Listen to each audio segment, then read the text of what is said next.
De quoi allons-nous parler dans cette vidéo? Nous allons parler de la métaphore du bateau, d'être le capitaine, un bon capitaine évidemment, de son propre navire, très important.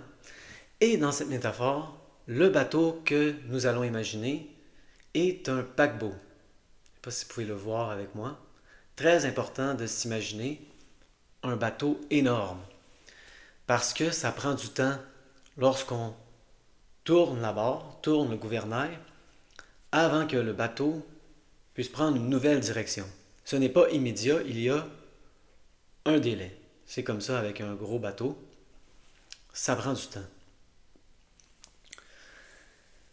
Important aussi pour la métaphore de s'imaginer un paquebot. L'image que j'ai en tête, c'est d'un bateau, disons, du début du 20e siècle, parce qu'il y a une partie de l'équipage qu'il ne faut pas voir. Ceux qui sont dans le souterrain, on pourrait dire, du bateau, et qui alimentent, qui fournissent les fourneaux en charbon. Ils sont tout noirs, ils sont tout sales, ils ont un langage coloré, et il ne faut surtout pas que les passagers de la première classe les voient. Il ne faut jamais qu'on les voie. C'est comme ça. Il y a des règles sociales complexes. Les choses peuvent changer, mais nous devons composer avec un certain ordre social. Donc dans cette métaphore, c'est très important de comprendre que vous êtes le capitaine et que l'équipage est pendu à vos lèvres. Vous avez l'autorité totale.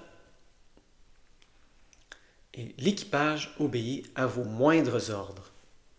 Ils sont comme ça, ils tendent l'oreille constamment et dès que vous dites quelque chose, ils le mettent à exécution.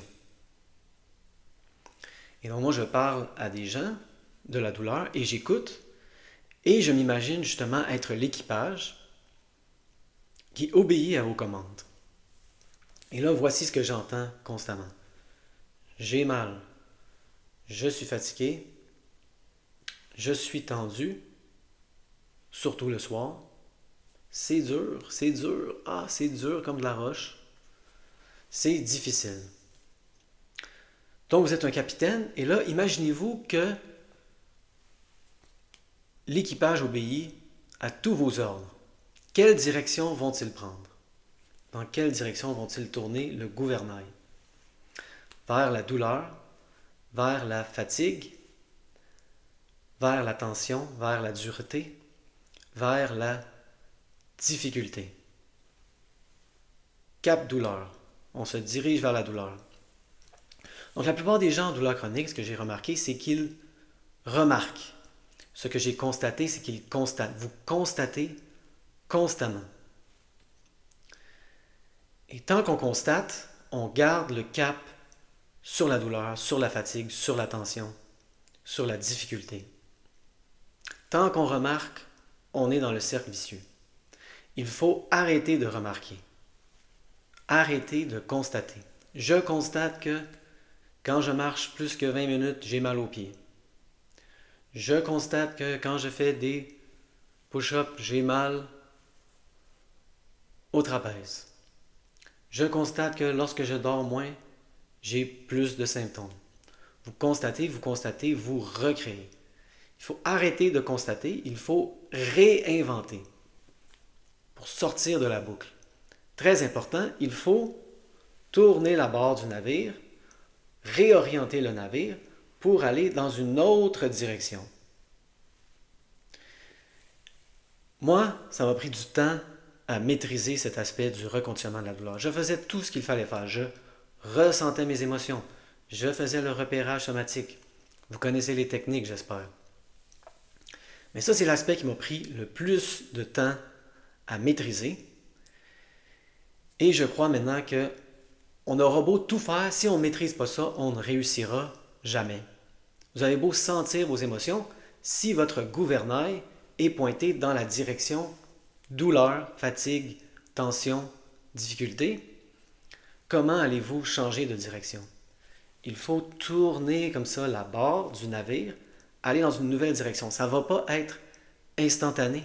évidemment, il y a un délai. Moi, j'ai commencé à le dire et je l'ai fait en étapes. J'ai commencé à réaliser, waouh, je ne peux plus dire j'ai mal. Je ne parle plus des symptômes. La fatigue, ça m'a pris encore plus de temps. Je me disais encore, je suis fatigué. Je disais, mais non, il ne faut pas que je dise ça. Je suis plein d'énergie. Est-ce que c'était vrai à ce moment-là? Non. Mais j'ai arrêté de constater. Constater, c'est rester dans la roue, c'est perpétuer. J'ai changé de direction. J'ai bougé le gouvernail. L'effet n'a pas été immédiat, mais j'ai commencé à dire, je suis de mieux en mieux. Je déborde d'énergie. Je suis détendu. Je suis mou.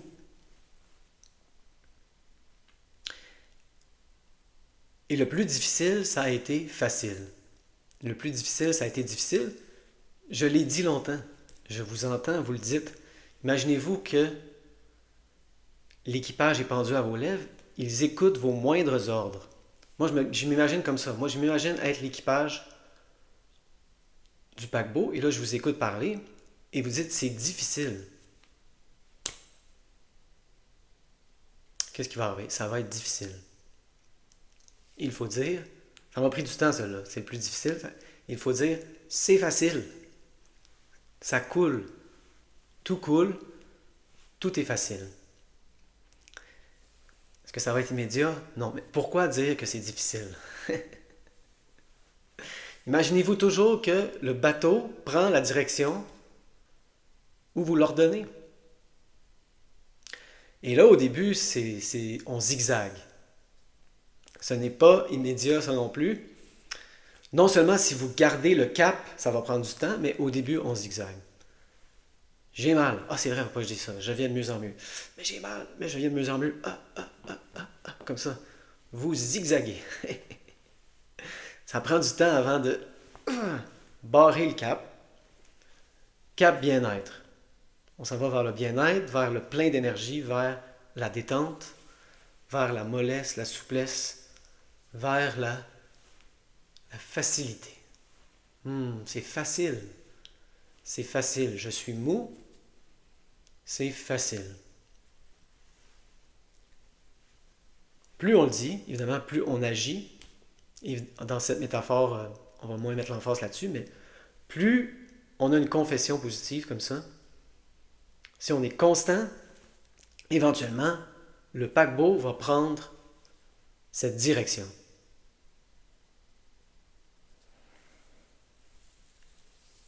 Donc, portez de plus en plus d'attention à ce que vous dites. Souvent, le capitaine est endormi au début du reconditionnement de la douleur. On est très peu conscient. Il faut devenir conscient, il faut se réveiller. Si le capitaine dort, ça va pas bien. Le capitaine doit être réveillé et faire attention à ce qu'il dit comme ordre. Prendre de plus en plus conscience, s'attraper. J'ai mal. C'est dur. Est-ce que vous allez toucher? Ah, c'est dur. Ce n'est pas structurel. On va en parler dans d'autres vidéos, ça. C'est mou. Attrapez-vous. Gardez le cap. Maintenant, une autre chose qui vous fait zigzaguer, et là il a fallu que j'aille vérifier les termes, mais c'est le veilleur qu'ils appellent. Ça, c'est la personne qui surveille pour voir s'il y a des icebergs, des icebergs, comme on dit en français, des icebergs. Et là, ce qui se passe, c'est ça, c'est que vous, votre veilleur, est totalement peureux, totalement paranoïaque, et il voit des icebergs partout. Toujours en train de dire iceberg, iceberg, iceberg. Et là, vous zigzaguez comme ça. Vous zigzaguez. Oh, iceberg. Vous essayez d'éviter on va le dire en anglais, des icebergs imaginaires. Ne vous fiez plus à votre veilleur, il est paranoïaque. Donc le veilleur, c'est ça, on va le descendre, on va lui parler. Il y a un psychothérapeute à bord, et là, on va faire de la thérapie, il va apprendre à méditer, il va apprendre à relaxer. On va apprendre à se calmer. On ne pas voir des icebergs partout. Mais en attendant qu'il se calme, c'est ça, on ne l'écoute plus. On ne l'écoute plus. Il voit des icebergs partout. On zigzague. On n'est pas sur le cap bien-être. Serait-il possible qu'il y ait des icebergs sur l'océan? Si on navigue dans le nord, oui. Là, j'essaie de ne pas trop pousser la métaphore loin, mais durant le reconditionnement de la douleur, vous allez naviguer votre bateau dans le sud où il n'y a pas de iceberg. Justement. Qu'est-ce que ça veut dire? Ça veut dire, et là je vais encore utiliser la métaphore du jumeau, de votre frère, de votre sœur, jumeau, jumelle, vous faites des choses que votre jumeau ou votre jumelle serait capable de faire sans se blesser. Ils ne sont pas très en forme, ils ne sont pas très souples. Si eux sont capables de le faire, vous êtes capable de le faire, il n'y a pas de iceberg.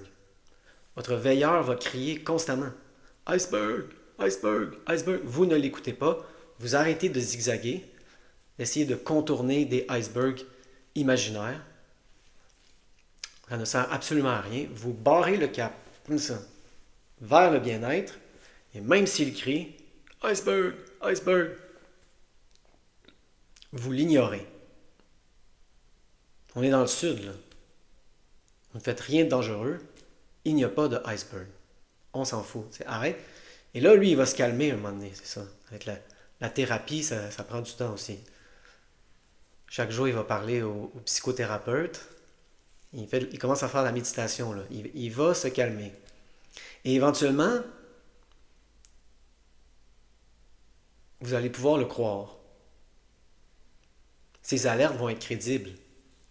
Plus tard, quand il va se calmer, et là, il va vous dire iceberg, attention, nous sommes dans le nord à nouveau, hein, on commence à faire de plus en plus d'activités. Et là, vous allez rétablir une bonne relation avec votre veilleur. Et ces alertes vont devenir crédibles. Mais durant le reconditionnement de la douleur, nous n'écoutons pas les alertes du veilleur, nous ne zigzagons pas zigzagons pas pour éviter des icebergs imaginaires. Donc, j'espère que cette métaphore est utile jusqu'à maintenant. Très important. Cette partie-là de la métaphore est cruciale. Tant qu'on ne maîtrise pas ça, on ne peut pas plonger plus loin dans la métaphore. Évidemment, on peut pousser la métaphore plus loin, et nous allons nous y aventurer. Mais tant que vous ne maîtrisez pas cet aspect, ça ne sert à rien de creuser plus loin. Parce que vous êtes toujours en train de dire j'ai mal, je suis fatigué, je suis tendu, c'est dur comme de la roche, vous allez toucher. Ce n'est pas structurel, on s'en fout. Tant que vous n'allez pas barrer le cap sur une bonne confession, tout le reste du travail va être dans un sens, j'hésite à aller aussi loin, inutile ou très peu productif. Tant que vous n'allez pas, évidemment, barrer le gouvernail dans la direction bien-être. Je vais bien, je vais de mieux en mieux, je déborde d'énergie, je suis détendu, je suis mou, c'est facile. Maintenant, allons plus loin, plus profond. Est-ce qu'il peut y avoir une mutinerie sur le bateau? C'est une bonne question. La plupart des gens, quand je leur parle, quelqu'un m'a parlé de ça très récemment, voient leur cerveau, ou souvent on pourrait dire le subconscient, comme un ennemi en mutinerie.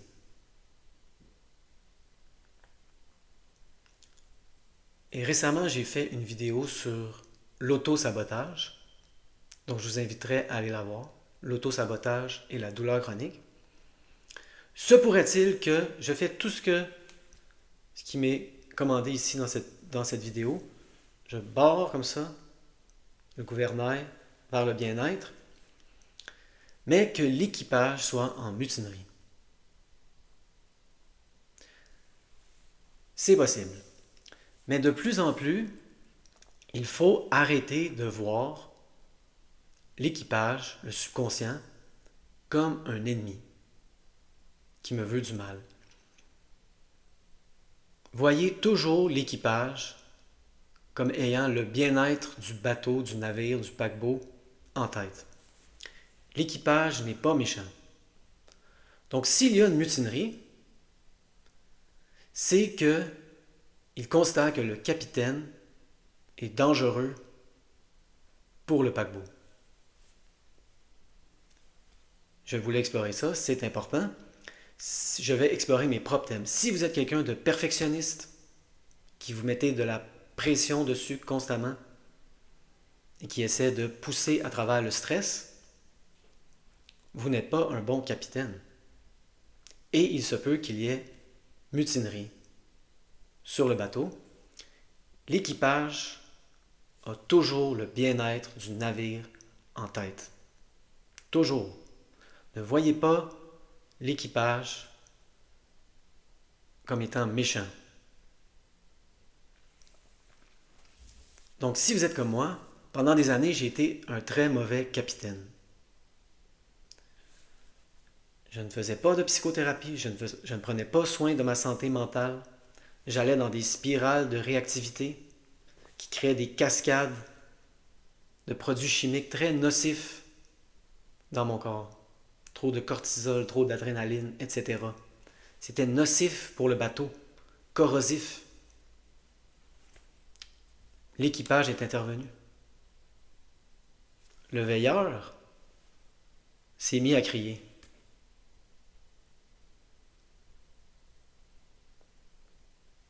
Alerte, alerte. Quelle alerte? C'était pas précis, malheureusement. Il ne disait pas iceberg, il disait juste alerte, alerte. Alerte quoi? Tu n'es pas un bon capitaine, tu nous mets trop de pression, tu es trop perfectionniste, trop de poids sur les épaules. Donc il faut complètement s'enlever de la tête le concept de la mutinerie.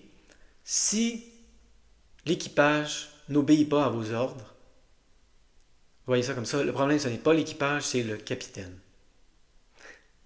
Prenez la responsabilité, c'est ça qu'il a fallu que je fasse moi-même. Fait comme, waouh, c'est vrai. Je ne suis pas un bon capitaine pour le navire. Il faut que ça change. Maintenant, si on peut aller pousser encore plus loin, la métaphore du bateau, c'est pour ça que j'ai voulu utiliser cette espèce d'image d'un paquebot du début du 20e siècle, parce qu'il y a une partie de l'équipage qu'on ne voit pas. Il peut y avoir de la résistance au changement. Même si on met cap bien-être, il y a quelque chose qui nous fait retourner le bateau comme ça. Qu'est-ce qui nous fait agir comme ça? Qu'est-ce que la résistance? De plus en plus, ce qu'il faut comprendre, c'est que la résistance, c'est une séparation, c'est une division. Et ce qui va éliminer la résistance, ou l'auto-sabotage, on pourrait même dire, c'est l'intégration. Vous êtes divisé, vous êtes séparé, il faut redevenir intégré. Il faut intégrer son ombre, comme dirait Jung, Carl Jung. Donc il faut arrêter de se voir simplement comme le capitaine. La plupart des gens disent mon subconscient. Mon subconscient est en mutinerie. Très rare que les gens disent mon conscient, ma conscience. On s'identifie en Occident plutôt avec la conscience. Et ça peut être juste, comme je l'ai exploré pour une partie de la métaphore, mais de plus en plus, qu'est-ce qui va régler la résistance et l'auto-sabotage? C'est l'intégration. Réaliser que vous n'êtes pas que le capitaine, vous êtes aussi l'équipage. Ce n'est pas des gens en mutinerie. C'est vous. Vous êtes le capitaine, vous êtes l'équipage, vous êtes le navire. Vous êtes le paquebot entier. Vous êtes aussi la première classe qui juge les gens en troisième classe. C'est vous aussi. Vous êtes la première classe, vous êtes la troisième classe. Il y a des passagers en vous qui jugent d'autres passagers comme étant inférieurs. Et surtout l'équipage. Hein. Il met comme ça le charbon dans les fourneaux. C'est vous, c'est tout vous, ce navire. Et de plus en plus, il faut arrêter de s'identifier avec juste le capitaine, arrêter de voir l'équipage comme des gens méchants en mutinerie. C'est vous le capitaine, c'est vous l'équipage, c'est vous les passagers de première classe qui jugez l'équipage. Vous êtes le navire. Évidemment, même j'essaie dans certaines vidéos de pousser ça encore plus loin et de commencer à explorer le fait que nous sommes l'océan, nous sommes la planète, nous sommes le cosmos en entier. Mais ça va un peu trop loin pour cette vidéo. Restons-en au navire. Mais n'en restons pas au capitaine. Il faut vraiment arrêter de voir l'équipage comme étant en mutinerie. Si l'équipage n'obéit pas à vos ordres, c'est peut-être que, en ce moment, sans jugement, hein, très important l'autocompassion dans le reconditionnement de la douleur. Ce n'est pas un jugement pour que nous ayons honte, c'est une espèce de correction qu'on apporte. Je ne suis peut-être pas un bon capitaine. Je mets trop de pression sur l'équipage, je mets trop de pression sur le navire, ce n'est pas bon pour le navire. Donc l'équipage décide de prendre les choses dans leurs propres mains. 22 minutes. J'espère que cette vidéo a été utile. Si nous pouvons faire une petite récapitulation. Oui, il faut se voir plus souvent qu'autrement comme le capitaine, parce qu'évidemment, c'est la conscience qui va nous permettre de diriger le navire. C'est vous qui donnez les ordres. Faites attention à ce que vous dites. L'équipage est pendu à vos lèvres. Obéissez vos moindres commandes. Je suis fatigué, j'ai mal, je suis tendu, c'est dur, c'est difficile. Cap douleur. Je vais de mieux en mieux. Arrêtez de constater. Vous constatez, vous gardez le gouvernail dans la même direction. Réinventez. Arrêtez de constater. Coupez la boucle de mauvaises prédictions. Réinventez. Prenez un nouveau cap. Changez. Tournez la barre. Changez le gouvernail de direction. Je vais bien. Je vais de mieux en mieux. Je déborde d'énergie. Je suis détendu.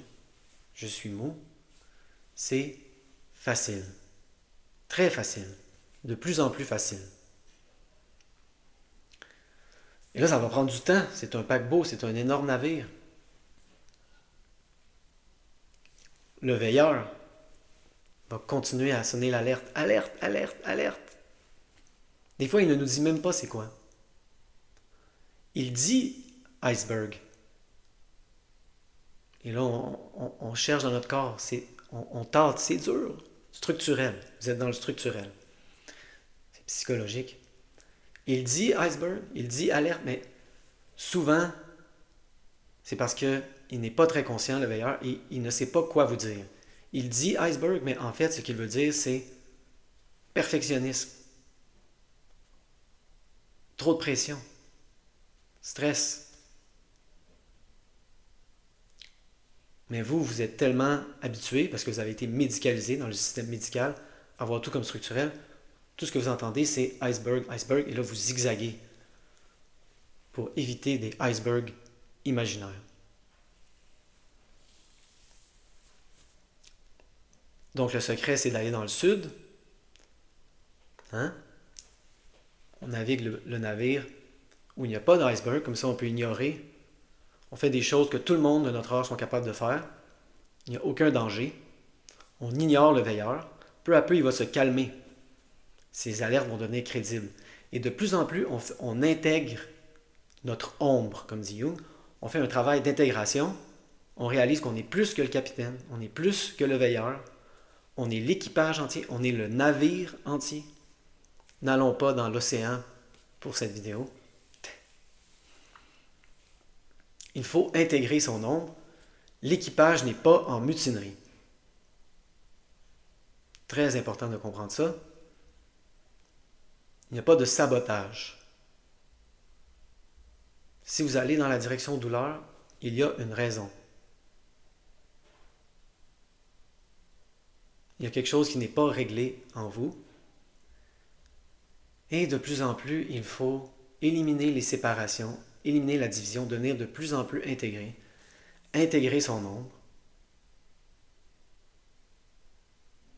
Réaliser que quand les passagers de première classe jugent la troisième classe, jugent l'équipage,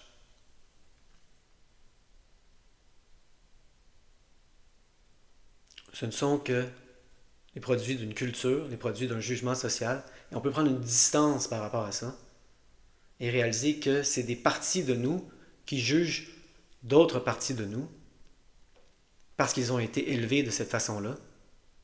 Et de plus en plus, c'est la distance qui nous permet de tout voir ça avec bienveillance. Nous devenons bienveillants, développons la bienveillance envers tout le navire. On devient un meilleur capitaine, le veilleur se calme, on intègre l'équipage, on n'écoute plus les critiques de la première classe. C'est comme ça, ils ont été élevés comme ça, dans un système. C'est pas grave. Et on intègre de plus en plus. Il y en a qui disent, la guérison, c'est devenir complet. Est-ce que ça existe, être complet? Moi, j'ai jamais rencontré encore quelqu'un de complet, mais de plus en plus, lorsque je regarde les gens, je me dis à quel point est-ce que cette personne est intégrée. Il y a des gens qui ont plus d'intégration que d'autres, et c'est un processus. Donc j'espère que la métaphore du bateau, du paquebot a été utile pour vous. J'espère que je n'ai pas poussé la métaphore trop loin. Au moins, on en est resté au navire. Nous ne sommes pas allés dans l'océan, mais gardez ça quand même en tête. Vous êtes l'océan également. Vous êtes la terre, le ciel, le soleil, les astres, le cosmos entier. Nous pouvons pousser l'intégration jusqu'à ce niveau.